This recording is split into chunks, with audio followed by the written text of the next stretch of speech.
హైడ్రాకి supreme court big shock ఇచ్చింది. బుల్డోజర్లను ప్రయోగించాలని తప్పుపట్టింది supreme court. న్యాయబద్ధమైన నోటీసులు ఇవ్వకుండా కూల్చివేతలు చేపట్టదంటూ సుప్రీంకోర్టు ఆగ్రహం వ్యక్తం చేసింది. ఇక దేశంలోని అన్ని రాష్ట్రాలు ఈ తీర్పుని పాటించాల్సిందేనని సుప్రీంకోర్టు తేల్చి చెప్పింది. నిందితులను దోషులు నిర్ధారించొద్దు, నిందితులు దోషులు అనే పదాలకి హైడ్రా కానీ ఇతర కూల్చివేతల సమయంలో నిర్ధారించకూడదు అని చెప్పి సుప్రీంకోర్టు చెప్తోంది. విచారణ పూర్తి కాకుండానే నిందితులను దోషులుగా పరిగణించలేమని సుప్రీంకోర్టు ఆగ్రహం వెలగక్కింది. దోషిగా నిర్ధారించిన చట్ట ప్రకారమే శిక్ష ఉండాలని, నిందితుల ఇళ్లను బుల్డోజర్తో కూల్చడం చట్టవిరుద్ధమని సుప్రీంకోర్టు ఆగ్రహం వ్యక్తం చేసింది.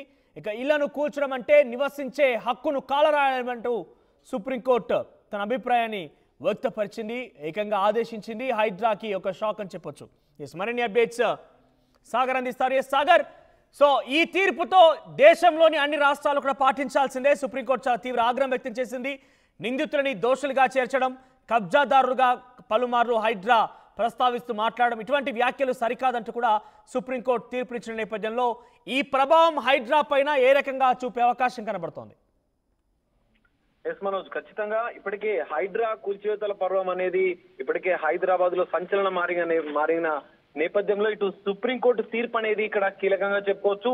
ఉత్తరప్రదేశ్ లో ప్రధానంగా ఉత్తరప్రదేశ్ రాష్ట్రంలో అక్కడ ప్రభుత్వం చేసినటువంటి కూల్చివేతల పర్వం నేపథ్యంలో బాధితులు పెద్ద ఎత్తున సుప్రీంకోర్టును ఆశ్రయించారు. ఈ నేపథ్యంలోనే సుప్రీంకోర్టు సంచలన తీర్పు ఇచ్చింది.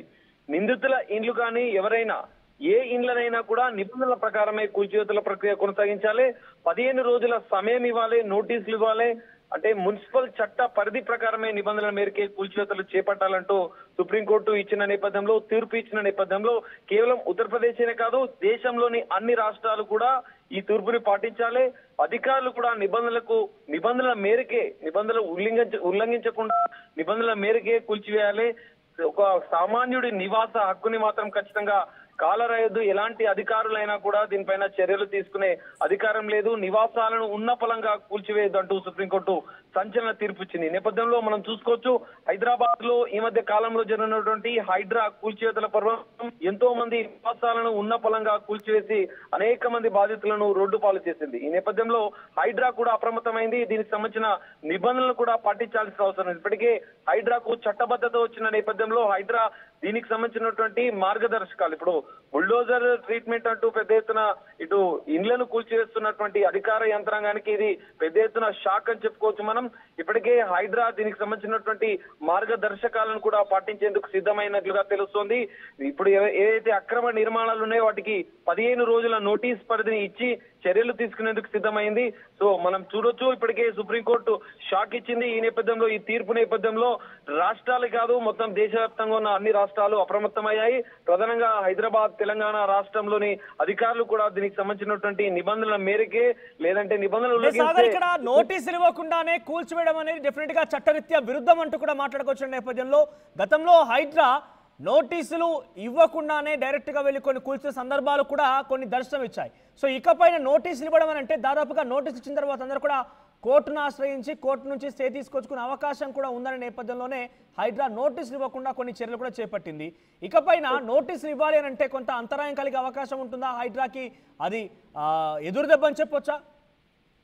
ఎస్ మనం ఖచ్చితంగా మీరు చెప్పినట్లుగా హైడ్రా ఇప్పటివరకు గతంలో కూల్చివేసిన చాలా సందర్భాల్లో స్థానిక అధికారుల చేత నోటీసులు ఇప్పించింది. కొన్ని నోటీసులు ఇవ్వకుండానే కూల్చివేశారన్న ఆరోపణలు, విమర్శలు పెద్ద ఎత్తున ఉన్నాయి. ఈ నేపథ్యంలో హైడ్రా కూడా దీనికి సంబంధించిన సర్వాధికారాలు, చట్టబద్ధత, కొన్ని విధి విధానాలు కూడా ప్రభుత్వం కల్పించిన నేపథ్యంలో అటు జిహెచ్ఎంసీ యాక్ట్ ప్రకారం కొన్ని హక్కులను, జీవో ప్రకారం కొన్ని, ఈ వాల్టా చట్టానికి సంబంధించిన కొన్ని హక్కులను కూడా ఇచ్చిన నేపథ్యంలో ఇప్పుడు చెరువుల కుంటలకు సంబంధించినటువంటి ప్రభుత్వ స్థలాల అక్రమ నిర్మాణాలకు సంబంధించినటువంటి అన్ని హక్కులు ఉన్న నేపథ్యంలో హైడ్రా నోటీసులు ఇచ్చి మాత్రమే చర్యలు తీసుకుంటుంది. ఈ క్రమంలో కొన్ని అడ్డంకులు ఎదురయ్యే అవకాశాలు ఉన్న నేపథ్యంలో అధికార యంత్రాంగం కూడా, హైడ్రాకు సంబంధించిన అధికార యంత్రాంగం అన్ని విభాగాల అధికారులు కూడా ఇక్కడ ఉన్న నేపథ్యంలో త్వరితగతిగానే హైడ్రా చర్యలు తీసుకునే అవకాశాలు కనిపిస్తున్నాయి. మొత్తంగా చూస్తే సుప్రీంకోర్టు ఆదేశాలు, సుప్రీంకోర్టు తీర్పు కూడా హైడ్రాకు చుక్కెదురే అని చెప్పుకోవచ్చు. కానీ నిబంధనలు పాటిస్తూ మాత్రం హైడ్రా ఇక్కడ చర్యలు తీసుకోవాల్సిన పరిస్థితి మాత్రం ఖచ్చితంగా ఏర్పడిందని చెప్పుకోవచ్చు మనోజ్. రైట్ సాగర్, సో మొత్తం మీద హైడ్రాకి ఈ సుప్రీంకోర్టు తీర్పు కొంత షాక్ అని చెప్పొచ్చు. ఎందుకంటే గతంలో కొన్ని నోటీసులు సర్వ్ చేయకుండానే ఉన్నపలంగా వెళ్లి కూల్చివేశారని ఒక ఆరోపణ కూడా ఉంది. ఒకవేళ నోటీసులు కనుక ఇస్తే వారు కోర్టును ఆశ్రయించి ఆ విషయంలో నిజానిజాలు తేల్చేంత వరకు కూడా కొంత సాగతీసి ఆ విషయాన్ని కొంత ఆలస్యం చేసే అవకాశం కూడా ఉంది. ముఖ్యంగా స్టే తెచ్చుకుంటారు. కాబట్టి హైడ్రా వారికి నోటీసులు ఇవ్వకుండానే కూల్చివేసిందని ఒక ఆరోపణ ఉంది. ఈసారి కనుక నోటీసులు తప్పనిసరి చేస్తూ సుప్రీంకోర్టు ఆదేశించిన నేపథ్యంలో నోటీసు ఇచ్చిన తర్వాత కొంత అంతరాయం కలగడం కానివ్వండి, లేదంటే కోర్టును ఆశ్రయించి స్టేలు తీసుకొచ్చుకోవడం కానివ్వండి, ఈ రకంగా అంతరాయం కలిగే అవకాశం ఉంది. పైగా కాలం కూడా పొడిగించే అవకాశం ఉన్న నేపథ్యంలో హైడ్రా మరి ఈ ఆదేశాలని ఎలా పాటిస్తుంది, ఎలా దీని నుంచి కొంత ఉపశమనం కల్పించే విధంగా ఇంకేదైనా కొత్త రూపంలో తీసుకురాబోతున్నారా, లేదా నోటీసు సర్వ్ చేసి దానికి డెడ్ లైన్ పెట్టబోతున్నారా మాత్రం చూడాల్సిన అవసరం అయితే ఉంది.